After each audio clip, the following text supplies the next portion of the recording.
We're back on the channel today and we're back bringing you the Wrexham AFC Transfer Round-Up for what seems like the millionth time this transfer window, because there have been departures left, right and centre. There's been transfer rumours every other day about Wrexham Football Club, and I feel like I've covered so many potential targets, but we're here today in this seat. We're going to be talking about a controversial departure from Wrexham which did happen yesterday. We're going to be looking at that situation and how Wrexham might have missed out on a couple of £1 million. We're also going to be talking about the transfer rumours of a defender and a striker. We're going to be looking at their situation, what they could bring to this Wrexham team, and whether Wrexham should really go for them. So before we get going in today's video, I don't need to say it anymore. I say it every single video. It's free to subscribe. If you want to keep up to date with every video that does come out onto this channel, make sure to subscribe, click the notification bell on as well, because there's videos every other day being pumped out onto the channel. A lot of hard work does go into them, so if you are not subscribed already and you see you can subscribe down below, it's free to make an account. Please make sure to do so. And without further ado, let's get taking a look on the departure. So after weeks of speculation surrounding Arthur Okonkwo, would he go to Charlton? Would he go to Bolton? Would it be a permanent move? Would it be a loan move? We've learned yesterday that the 24-year-old shot stopper has joined fellow Championship side Charlton on a season-long loan, which is bitterly disappointing, because I think we'll look back on this in maybe 1 or 2 years' time and think this is a really poor bit of business. Wrexham have let a goalkeeper who was so promising in League One and had a good campaign in the Championship last year go inevitably on a free transfer next summer. It's an excellent signing for the Addicts, Charlton Athletic, but on Wrexham's sense, it is a poor bit of business in terms of letting him go out on loan, just see out his wages. Wrexham are probably paying a fair share of those wages at his loan at Charlton. I do think there'll be a loan fee involved, but it doesn't make up for the potential £2, £3, £4 million that we could have got for Arthur maybe at the start of the transfer window. So like I said, with Arthur being in the final year of his contract, you can't help but feel like this is a very poor decision. Yes, we've brought in Anthony Patterson. Parky absolutely loves Danny Ward as the number 2. He has a lot of high praise for Callum Burton, so it was inevitable that Okonkwo was going to leave, but it's just the fact that he has left on a loan deal. Of course, a lot of fans are going to say, well, we paid nothing for him when we first signed him, we're letting him go for nothing. That is not the point at all. He was one of the most promising goalkeepers we have had at this football club, one of the most promising goalkeepers in the EFL, and I completely understand from Arthur's point of view, his agent and himself wouldn't want to make that move to Charlton, which would ultimately mean in him taking a pay cut. But we're not talking about tens and thousands of pounds. You are talking about a couple of £1,000 for Arthur leaving to go to Charlton, which is not Arthur's fault, it's not the agent's fault. It is Wrexham's fault in terms of not negotiating with a club that wanted to sign Arthur on a permanent, because I'm sure there are a whole host of clubs across the EFL, across Europe, that would have taken Arthur in a heartbeat. And the fact that we haven't been able to ship him out on a permanent deal, because that was clearly the plan all along. Parky didn't want Arthur to stay as number 2. Arthur didn't want to stay as number 2. Get a permanent deal done. Get a permanent deal done where Wrexham can recoup £2, £3 million to pay up for that £10 million price tag that we did pay for Anthony Patterson. That is what you want to happen. That is the perfect situation. Instead, we're most likely going to lose him on a free transfer next season. So on this whole situation, I wish Arthur the best of luck. He's an incredible person, incredible goalkeeper, and he just wants regular football, and that is exactly what he deserves. I don't think he did anything majorly wrong in this Wrexham team to force him to be number 2, so he clearly wants that first team football. He's going to get that at Charlton, but ultimately, if you just said last season, in fact, Wrexham are going to lose Arthur on a free transfer, we're not going to get anything from him, I think I'd have been majorly surprised and bitterly disappointed. So talking on a transfer rumour, and it's a striker, I'm sure a lot of you will be happy to hear this. We talked about Lucas Metro on the channel yesterday.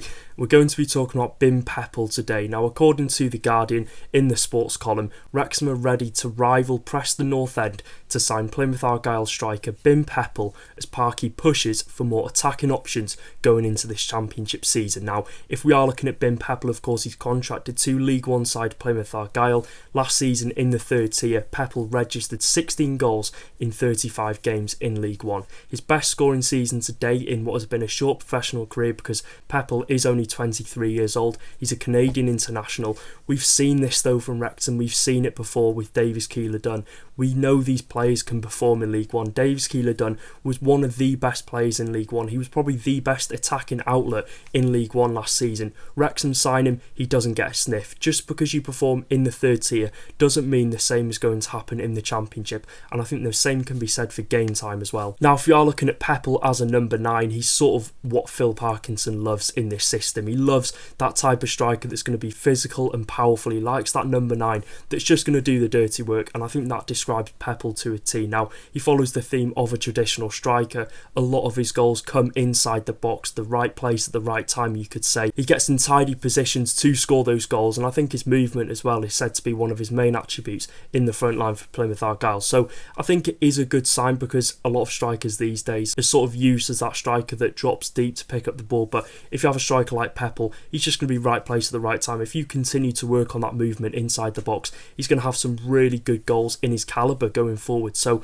whether he could improve that at Wrexham in the Championship, whether he'd fit this system and is ready to make that step up, I don't really know, because we've seen the opinions of a lot of Plymouth Argyle fans on social media surrounding his situation, and a lot of them are saying, look, if you present £3 to £4 million, we will happily take that off you. So I'm not really too sure in this sense if Wrexham should be going after a player that only has one good season under their repertoire, and especially that coming in League One. And I do think you look at the likes of Wolverhampton Wanderers signing Raul Jimenez, you look at West Ham signing Joel Perreault from Leeds United, Middlesbrough signing Will Lancashire. All of these teams that Wrexham are hoping to compete with this season have made big statement signings for big money. And here's Wrexham potentially going after Bim Pepple, a League One striker who only has one good season under his belt.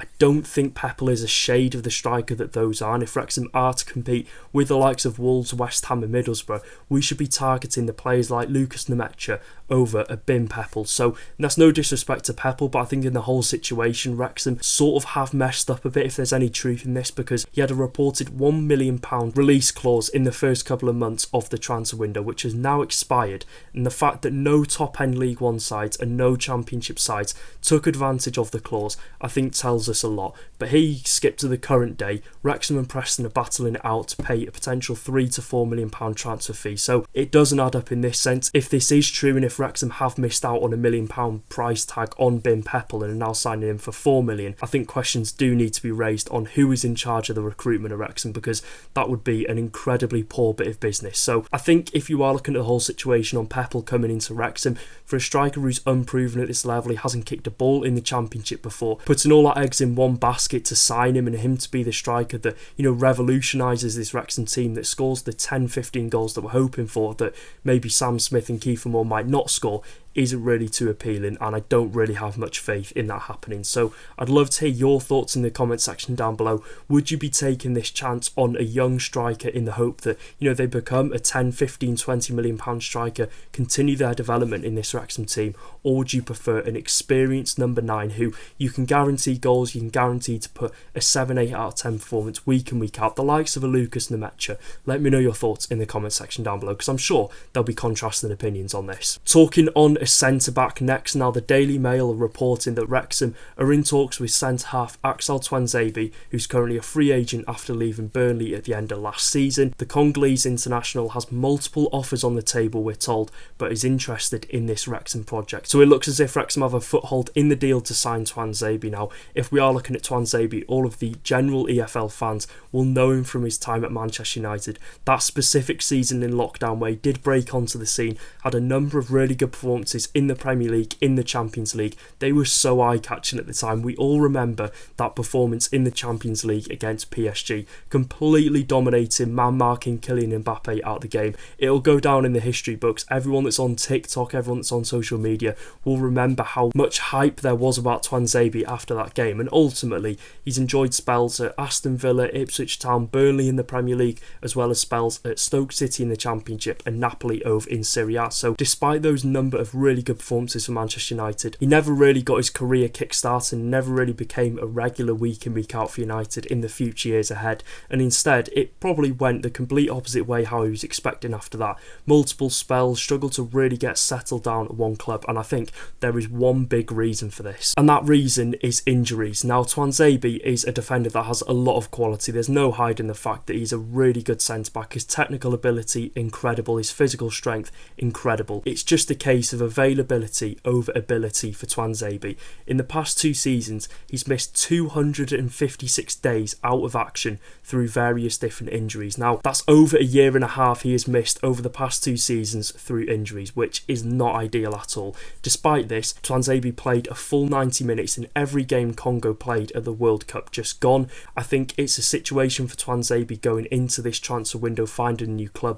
Clubs are hesitating. They are hesitating so much because he simply cannot stay fit. He can't stay fit for a full season. I don't think Tuanzebe has completed a full season at whatever club he's been at in his career, which is a massive red flag for Wrexham. But as a defender, if he could stay fit, he would be one hell of an option for Wrexham in the Championship. He's a defender that is definitely classed as being a ball-playing centre-back who, on his day, is quite quick. He can be aggressive in terms of stepping out from the defence, and I think his ability in 1v1 situations is one of his key attributes, and he is so strong at the back. He's one of those players that you can rely on to put a good performance week in, week out. It is just a shame that he's made of glass and he can't stay fully fit for a full season. Now, if you were looking at this from the outside in a hypothetical scenario, if Tuanzebe was available for at least 40 games out of 46 per season, Wrexham would be all over this. We would be putting our name in the hat. We would be doing everything we can to get Tuanzebe in the first week of the transfer window, but given his track record with injuries and the fact that he's most likely going to demand Premier League wages after playing for Ipswich in the Prem and Burnley in the Prem over the past 2 seasons, it doesn't strike me as a good idea to get Tuanzebe in through the door, because if you're going to be paying him £30,000-40,000 a week and he's going to be sat on the treatment table for 3/4 of the season, is it really worth it? As much as I think Wrexham should be prioritising a striker going into the final few weeks of the window, when players like this do become available, I'm sure there will be players becoming available in the final few weeks because clubs are going to be doing their due diligence in the transfer window. They're going to be getting players in and they'll suddenly become players that were available on loan to sign, and I think Wrexham are sort of holding off in the hope that players become available for a cheaper fee. Which, is that the right move to do for Wrexham? It could be in the end if they go on to have a good season, but this moment in time, I would have loved Wrexham to have had 4, 5, maybe 6 signings through the door before the American tour, really gel together and just have a really good team going into this season. But it's the game Phil Parkinson plays. We just have to sit, wait and watch to see who Wrexham will sign in the final few weeks of the window. I think it's inevitable now that Wrexham are going to bring in another centre-back. Whether it's Tuanzebe or whether it's someone else, I'm not too sure. We've seen today Dan Scarr has been linked with a move to Reading of League One, so a move for Scarr could be on the cards. Do I agree with that? I'm not too sure. If we get a transfer fee for him, then I'd be 100% happy because he's in the final year of his contract. He's 31 years old. If Wrexham can replace him with a better option who has Championship, Premier League experience, I'd be more than happy. So let me know your thoughts in the comment section down below. Which position do you think Wrexham need to prioritise? Which position do you think Wrexham really need to get a player in? Do you think we need a wing back? Do you think we need a centre back? Do you think we need a striker, central attacking midfielder? Let me know your thoughts in the comment section down below. And until the next one, take care guys. Up the Championship Reds.